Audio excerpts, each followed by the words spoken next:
Welcome back, PFreakMD fans. Today we are talking about fillers. And we have the perfect patient for facial revolumization.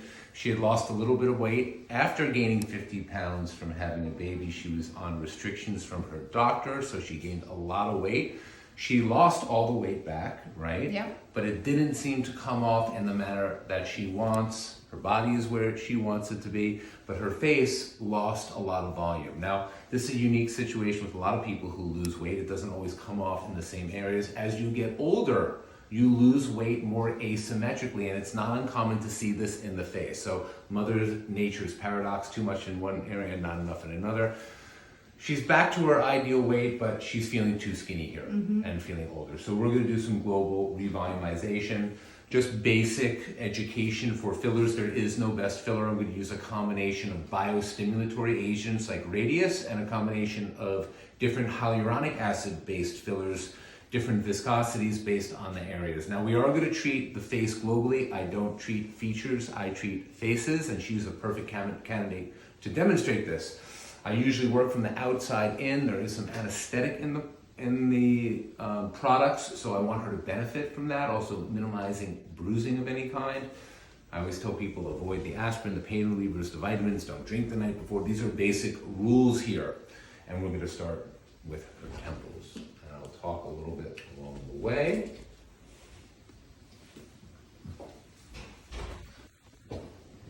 Great. She's gonna feel a little crunching sensation. Here, eye here.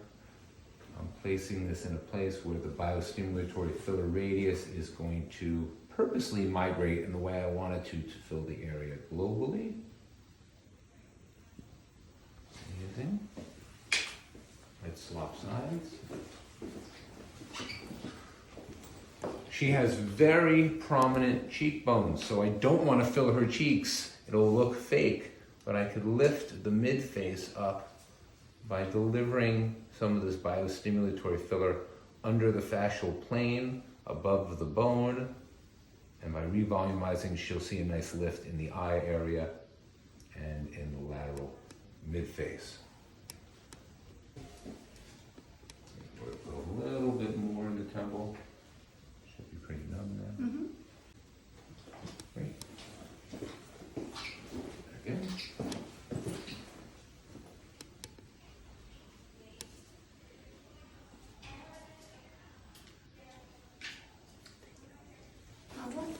Now I'm switching to hyaluronic acid fillers. She's really lost just beautiful curvature to her high cheekbone here, but she has a little bit of severity of a cutoff here in the lateral face. So we're gonna put back a little bit of the soft roundness. We see this with dramatic weight loss. We also see this post-facial plastic surgery. People get a little bit of lipoatrophy or loss of natural fat volume below the cheekbone, AKA zygoma. And this is why even if you get a facelift, you may still need a little bit of surgery.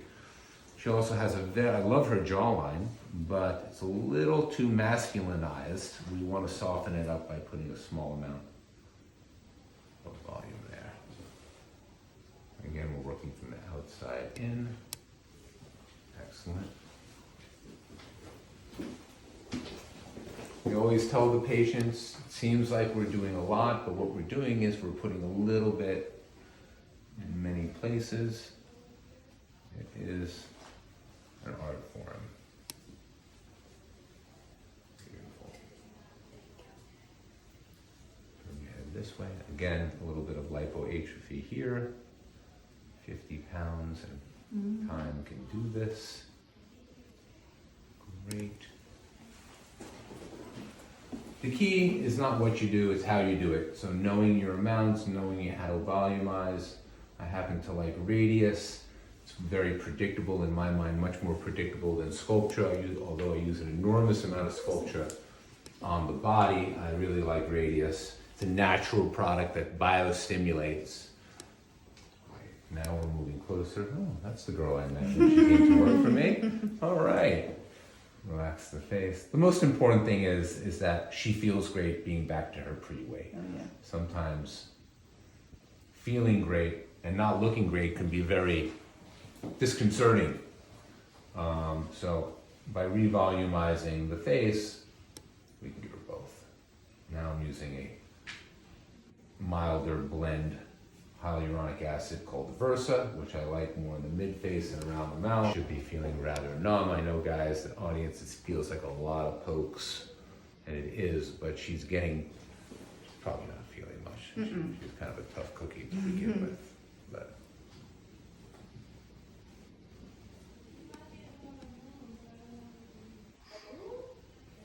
it's very important choosing your product and your depth wisely.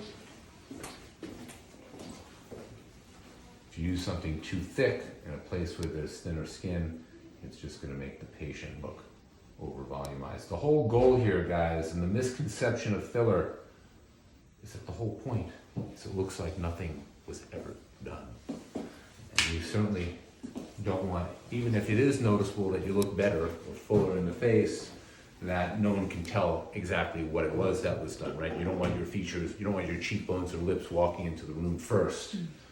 So, I'm gonna use the next one.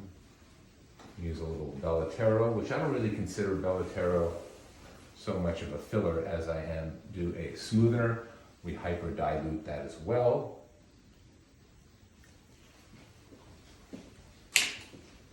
And we use this really for the nooks and crannies around the mouth. She has gorgeous lips, but by age 50, we lose 50% of the volume of our lips. So not that she's 50, but we could all use a little plump. And for someone that does not need a large amount, there are a lot of fillers, different fillers I'll use in the lip. I just want to use the softest one for me right now, just to add a little plump back. We're almost done. She's doing great. I really don't see a lot of issues with swelling or bruising. We do have tricks. We do have lasers and oral medications that we give to prevent cold sores, prevent inflammation, and most importantly, to prevent bruising. Most patients, despite multiple needles, shouldn't have to endure too much downtime. I always say, if I inject a few dozen people a day, it's only the person I promise they won't bruise that will have a shiner that night.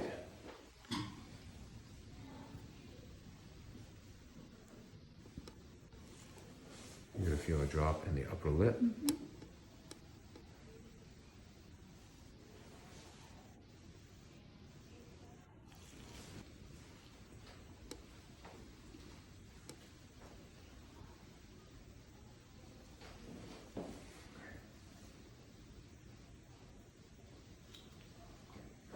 And then I get a little nitpicky, guys. I get a little greedy.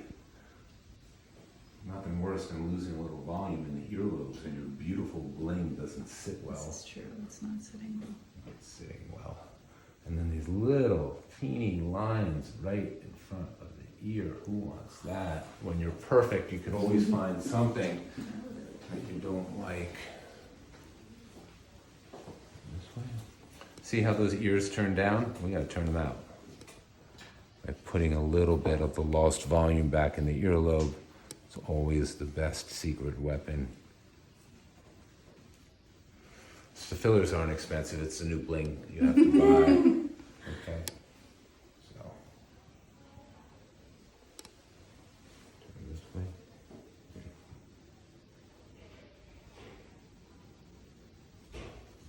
We have a little gel.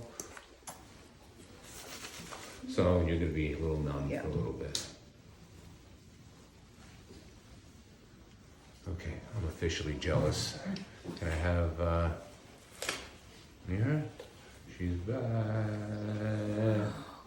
All right, she's back. Okay. Thank you. Oh, so much better.